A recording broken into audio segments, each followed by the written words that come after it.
Magandang gabi sa inyo lahat. Ngayon ay araw na Lunes, ika-14 na Oktubre 2013. Ramdam na ang epekto ng bagyong Sandy sa ilang bahagi ng Isabela. Mahigpit na binabantayan ang level ng tubig sa mga ilog dahil sa posibleng pag-apaw at pagbaha. Samantala, stranded naman ang higit 100 pasahero sa Babaco City Port sa Albay. Tinutukan ni Marimel Habal on the spot.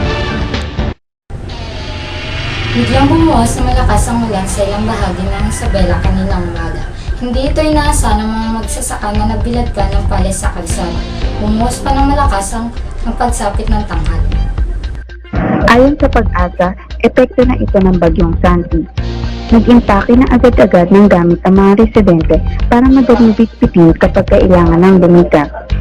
Bukod sa pag-imbak ng pagkain, pinatanggal na din ni Aling Mirna ang sanga ng puno sa harap ng bahay nila para hindi na humambalos sa kanilang bubong. Natatakot kami na pag magbagyo baka tumama sa bahay namin. Inalerto na rin ng Santiago City Disaster Risk Reduction Office ang mga opisyal ng barangay. Sentro ng kanilang monitoring ay ang level ng ilog. Nakahanda na rin ang rescue equipment. Inaasahan na dadaan ang bagyo sa Pangasinan kaya hindi muna pinalayag ang mga mangingisda sa Dagupan City. Inayuhan na din ang mga nakatira sa coastal areas at mga bundok na maging abiso sa flash floods o landslides.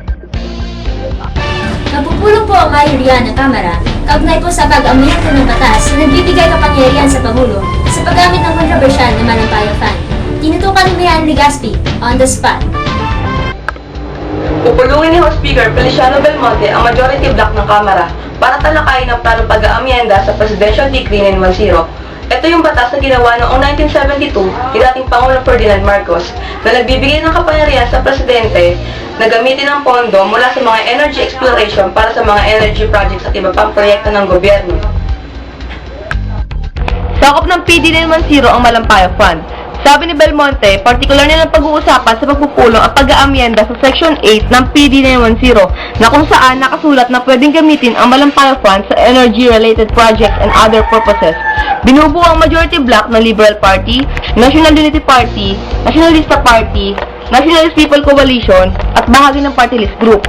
Sabi ni Belmonte, pupulungin din niya ang iba't ibang political group sa Kamara para rin sa kanilang sariling imports para sa mga bagay pang dapat baguhin sa PD 910. Payag si Belmonte na baguhin ang Section 8 para sa mas magagandang proyekto ng gobyerno.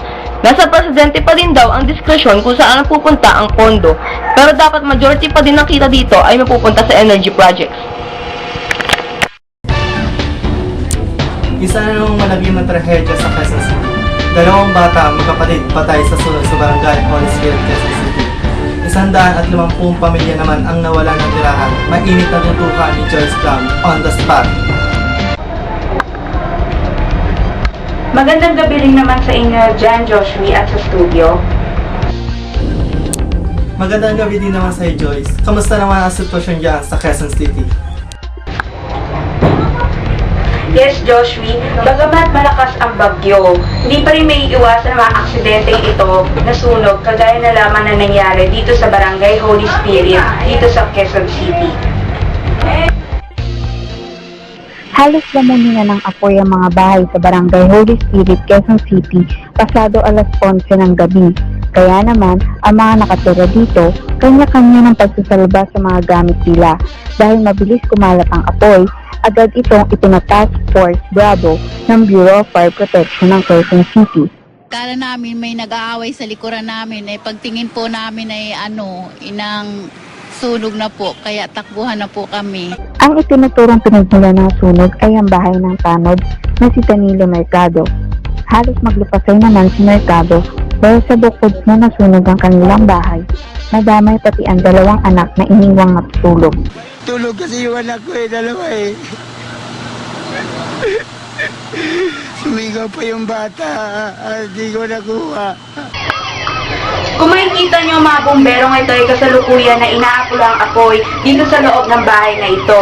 Meron dalawang bata ang naiwan pa sa loob ng bahay na ito at ngayon nga, yung ginagawa ng mga bumbero ay sinusubukan nilang iligtas ang dalawang bata sa loob ng bahay. Patay na nang mailabas ang dalawan niyang anak na 4 na taon at 7 taong gulang. Hindi kagad natin mapuntahan yung pinakaglikod ng nasusunog upang mapigil kagad natin yung apoy doon sa likod. Hindi bababa sa 50 bahay ang natupok ng apoy at umabot sa 150 pamilya ang apektado ng sunog. Hanggang ngayon, iniimbestigahan pa rin kung ano ang tunay na pinagmula ng aksidente. At yan lamang po ang balita dito sa Barangay Holy Spirit, Quezon City. Joyce Laud, nakatutok on the spot. Balitang Health Tips man po tayo. Nakakain na ba kayo ng mga pagkain gawa sa malunggay? Yan ang tinutukan ni Miles Boy on the spot. Mga nanay, nakaisip na ba kayo ng lulutuing ulam para sa inyong mag-anak? Alam niyo ba na ang malunggay ay masustansya na, masarap pa? Ang scientific name ng malunggay ay Moringa oleifera at tinatawag din itong Tree of Life. Alam niyo ba na ang malunggay ay mayaman sa sustansya katulad ng protina, calcium, phosphorus at mga bitaminang A, B, and C. Kaya ihain na natin ito sa ating pamilya. Meron din tayong ibang alternatibo para dito dahil meron na ring malunggay pasta. Tayong innovation regarding malunggay, no? So, from planting to harvesting to cleaning to drying, pulverizing, spray drying, and of course, yung mga produktong nilalabas namin. There are also nutrients na kapag pre-process siya, mas tumataas. For example, yung mga phytochemicals nga na meron din sa malunggay. Usong-uso yung phytochemicals ngayon, no? Because it helps prevent damages, particularly sa cell, nerves, so it has anti-cancer properties, and it also helps decrease yung mga chronic diseases like heart diseases, kidneys, lungs, arthritis, and inflammation. Kaya ano pa, ihain na natin ito sa ating pamilya. Mga bata, alam natin, ayaw kumain ng gulay yan, di ba?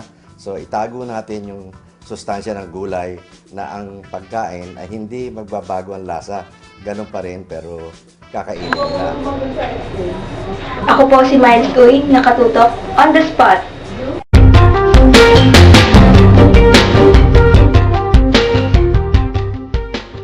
Bansang Amerika, nakaharap na naman ngayon sa problemang pang-ekonomiya. Yan ang tinutukan ni Lovely Rose Villanueva on the spot. Muli na naman pong nahaharap sa isang financial crisis ang Amerika at sa ngayon, nag-iisip na ng panandaliang solusyon ang kanilang presidente na si Barack Obama.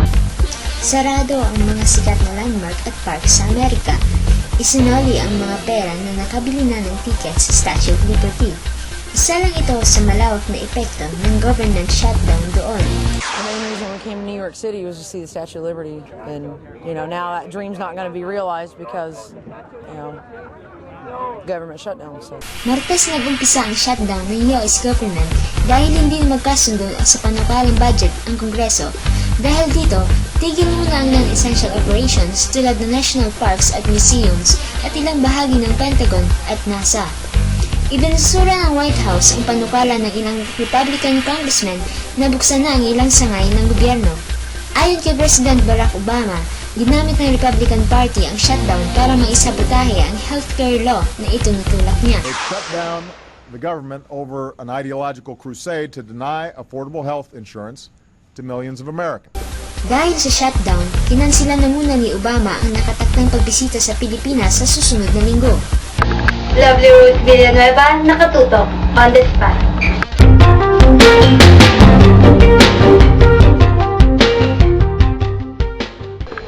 Ulat panahon naman po tayo.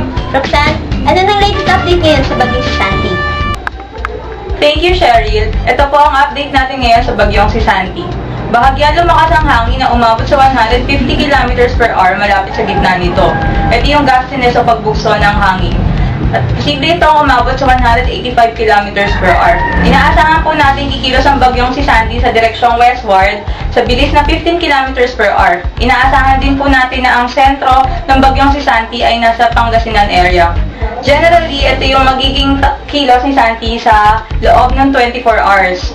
At within next 48 hours naman po, kapag hindi nagbago ang kilos ni Sandy sa direksyong westward sa bilis na 15 km per hour, by Sunday evening, aasahan po natin nasa labas na ng Philippine Area of Responsibility si bagyong si Sandy. Pero dahil sa current location nito, ito po ang mga probinsyang apektado. Itinaas ang signal number 3 sa probinsya ng Aurora Isabela, Quirino, Ifugao, Benguet, Tarlac at Pangasinan. Tinaas naman po ang signal number 2 sa Metro Manila, Cagayan, Apayao, Kalinga, Ilocos Norte, Abra, Rizal Zambales, at Bulacan. Tinaas naman po ang signal number 1 sa Babuyan Group of Island, Cavite, Laguna, Quezon, Batangas, at Northern Mindoro. Makakaranas po ng malakas na pag-ulan at paghangin ang mga probinsyang nabanggit. Pinapayuhan po ang ating mga kababayan na mag-ingat sa posibleng banta ng flash flood at landslide. Para sa karagdagang weather update, mag-log-on lamang po sa www.tutokonthespot.com. Ako po muli si Roxanne Dulog, nakatutok on the spot. Back to you, Joshua. Balitang sport naman tayo. De La Salle University, bagong kampiyonato ng UAAP Season 76. Mainit na tinutukan ni Jen Cadabos on the spot.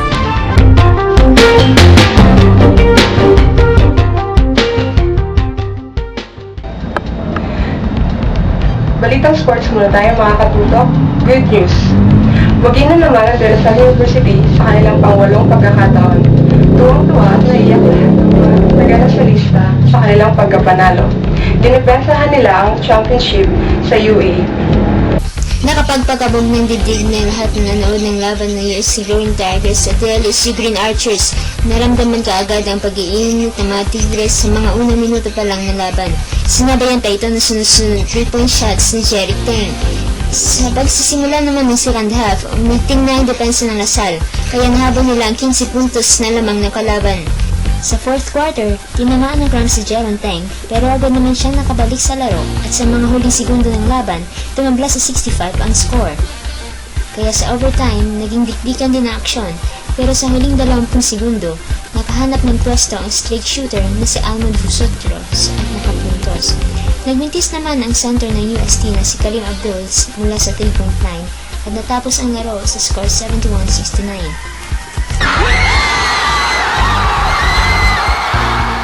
Kasabay ng pagkapanalo ng Archers, ang walang humpay na hiyawan ng mga taga-Lasal sa Taft Avenue.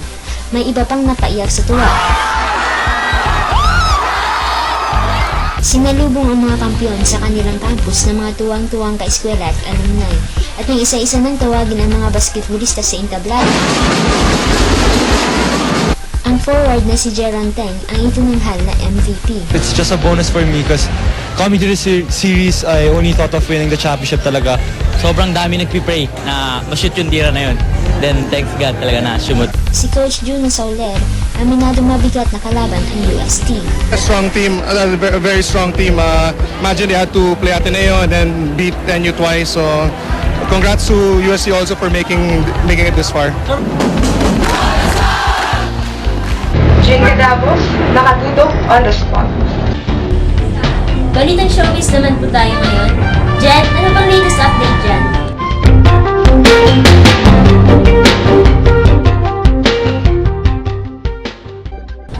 Thank you, Cheryl. Balitang sport naman po tayo ngayon. Inalan man, liblibong tagahanga ang nagabang at sumaporta kay Miss World 2013 Megan Yang sa kanyang motorcade kanina. Masaya-masaya si Megan na makita ang mga kababayan niya sa kanyang pageant. Samantala, hindi nga lang natapos ang kanyang motorcade dahil nga sa ulan. Welcome back, Miss World, Megan Yang. That's all for today. Back to you, Joshua. Salamat, Jenny. Ito ang informasyon ng aming nakalap. Ako po si Angela Celestino at kami ang medyong kungmasang inyong maasahan. Ako po si Cheryl Ikia. Hatid namin ang mga balita na di namin tinitigilan. At ako si Jos Sumalinaw, laging nakatutok. Tutok on the spot!